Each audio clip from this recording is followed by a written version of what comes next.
नमस्कार, आप देख रहे हैं किसान उत्थान कार्यक्रम और मैं हूं आपके साथ अर्चना कौशल। खेती को आसान और किफायती बनाने के लिए राज्य की मनोहर सरकार कई योजनाओं के जरिए किसानों को लाभ पहुंचाने का काम करती रहती है। खेती की नई नई तकनीकों और चीजों पर सरकार अपनी ओर से सब्सिडी देती है, जिससे किसानों का पैसा कम से कम खर्च हो और उसे मुनाफा अधिक से अधिक मिल सके। मुख्यमंत्री मनोहर लाल के कहने के बाद आज प्रदेश के हजारों लाखों किसानों ने आधुनिक खेती को अपनाया है। किसान उत्थान कार्यक्रम में हर रोज हम आपकी ऐसे ही किसानों से मुलाकात कराते हैं जो परंपरागत खेती को छोड़कर वैज्ञानिक तरीके से खेती कर रहे हैं और मालामाल हो रहे हैं।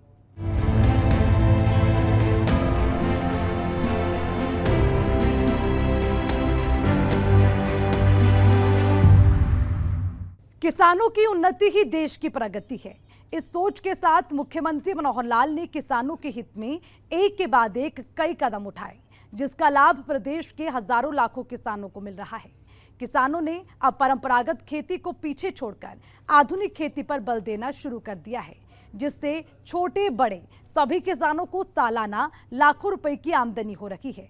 तो चलिए ऐसे ही सोनीपत के किसान से आपकी मुलाकात करवाते हैं। ये रिपोर्ट देखिए। साल 2014 में मनोहर सरकार सत्ता में आई और किसानों की समस्या को पहली प्राथमिकता दी। प्रदेश सरकार की ओर से किसानों को खेती करने के लिए हर संभव मदद दी जाने लगी और इन्हीं भरोसे के दम पर आज प्रदेश का किसान मनोहर सरकार की तारीफ करते हुए नहीं थक रहा है। हालांकि अब इसमें कोई दो राय नहीं है कि प्रदेश की मनोहर सरकार ने किसानों के हित में कई उचित कदम उठाए हैं, जिसका सीधा फायदा प्रदेश के किसानों को मिलता दिख रहा है। मुख्यमंत्री मनोहर लाल के भरोसे पर उतरकर जो किसान पारंपरिक खेती को छोड़कर आधुनिक खेती को अपना रहे हैं, ऐसे किसानों को प्रदेश सरकार की ओर से हर संभव मदद दी जा रही है, जिसके वो हकदार हैं। और इतना ही नहीं, सरकार ने प्रगतिशील किसान सम्मान नाम से योजना भी बना रखी है, जिससे ऐसे किसानों को सम्मानित भी किया जा रहा है। प्रगतिशील किसानों को दिए जाने वाले इस सम्मान के पीछे मुख्यमंत्री मनोहर लाल की सोच उन किसानों को प्रेरित करना है जो अभी भी पारंपरिक खेती कर रहे हैं। जितना लाभ हम कर लेंगे उतना लाभ होगा। किसानों के लाभ के बारे में हमारे दलाल साहब ने बहुत प्रकाश डाला है कि किसानों को इन सब चीजों का लाभ देते हुए हमने और बहुत सी योजनाएं शुरू की हैं।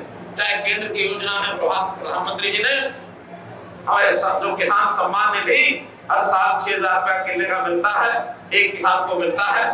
फसल बीमा योजना प्रधानमंत्री ने शुरू की। आपदा के समय कोई भी खराबा अगर होता है, उसका जो मुआवजा है हमने 10,000 से बढ़ा करके 15,000 रुपए किया।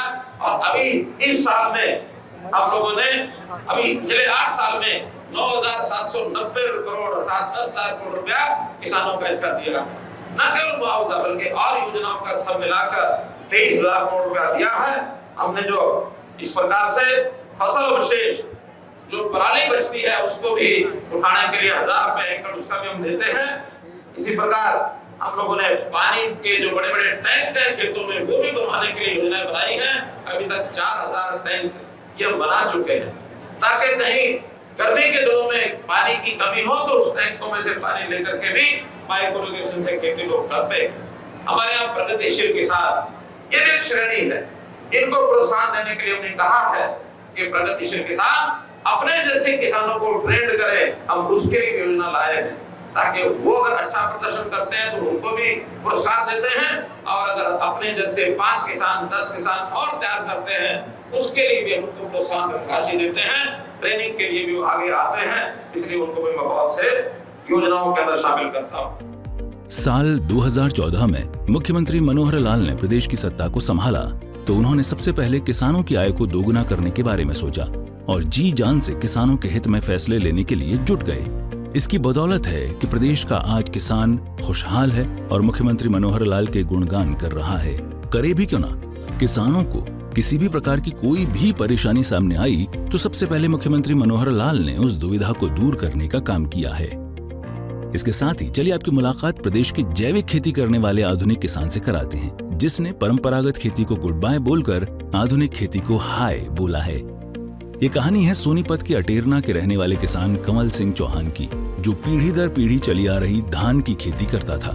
लेकिन धान की खेती में आई बीमारी की वजह से कमल सिंह चौहान को काफी नुकसान झेलना पड़ा, जिसके बाद किसान कमल सिंह ने खेत में बायोगैस प्लांट लगाकर जैविक खेती करना शुरू कर दिया और इस किसान ने बेबी कॉर्न और स्वीट कॉर्न उगाना शुरू कर दिया।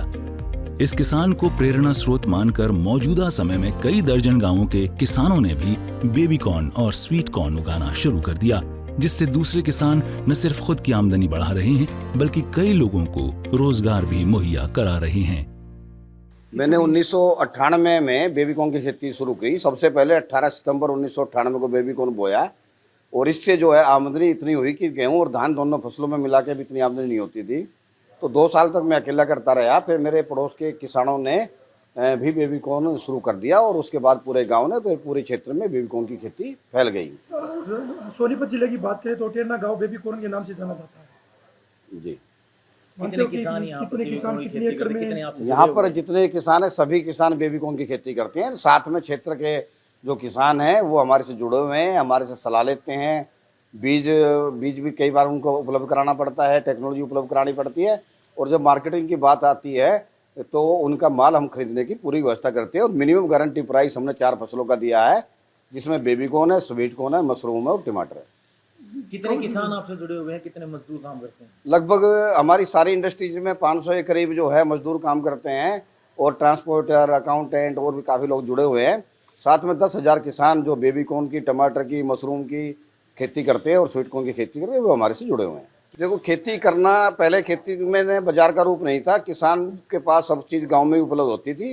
अब खेती ने बाजार का रूप लिया। खेती में जो इनपुट है उनकी संख्या बहुत बढ़ गई है। जैसे रासायनिक खाद है, दवाइयाँ है, बीज है, सब बाजार से खरीदना पड़ता है। तो अब कुल मिला के जो है खेती में ज़्यादा फायदा तो नहीं रहा है क्योंकि इनपुट ज़्यादा हो गए हैं। परंतु यदि हम कुछ ऐसी खेती कर रहे हैं जिसकी ज़रूरत है, जिसका एक्सपोर्ट हो सकता है, तो उसमें ज़रूरी है किसान की आमदनी बढ़ रही है। कितने एकड़ में आप कवल सिंह जी इस टाइम बेबी कॉर्न की खेती कर रहे हैं? नहीं, मैं अब यदि पर्सनल तौर पे बताऊं तो मैं 20 एकड़ में अभी बोए हुए हैं मैंने और करीब 20-25 एकड़ हमेशा रहते हैं। और साथ में हमारे साथ जो किसान जुड़े हुए हैं 10-15 गाँवों के आसपास के, वो सब बेबी कॉर्न की खेती करते हैं। जो माल तैयार करते हो यहाँ पे विदेशों में भी सप्लाई करते हो? हम 2 तरह से माल तैयार करते हैं। एक तो जो बेबी कॉर्न आता है तो कैन करते हैं, उसको डब्बा बंद करके सुरक्षित कर देते हैं, वो देश की मार्केट में जाता है, पूरे देश में जाता है। दूसरा फ्रेश बेबी कॉर्न हम बाई एयर जो है लंदन भेजते हैं। हर रोज 1 से 1.5 टन जाता है।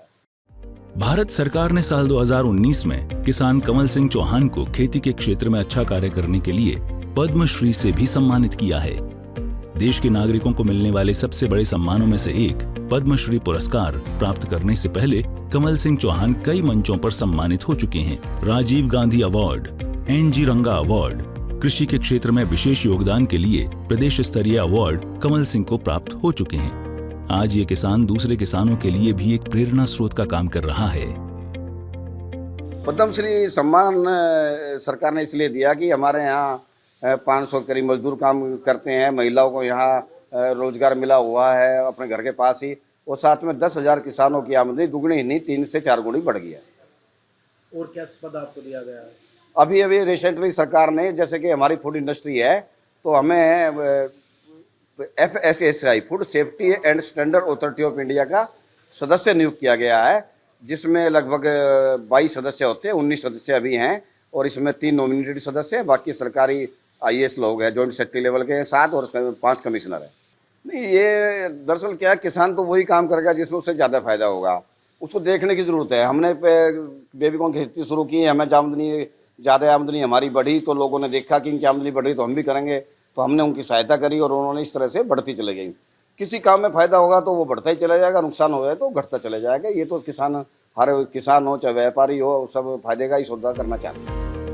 ऐसे किसानों से दूसरे किसान प्रेरणा लेकर जैविक और आधुनिक खेती की ओर अग्रसर हो सकते हैं और मालामाल हो सकते हैं। किसानों की आय डबल करने के लिए वैसे ही मनोहर सरकार प्रयासरत है और किसानों को हर संभव मदद दे रही है। सरकार किसानों के लिए नई नई स्कीम ला रही है।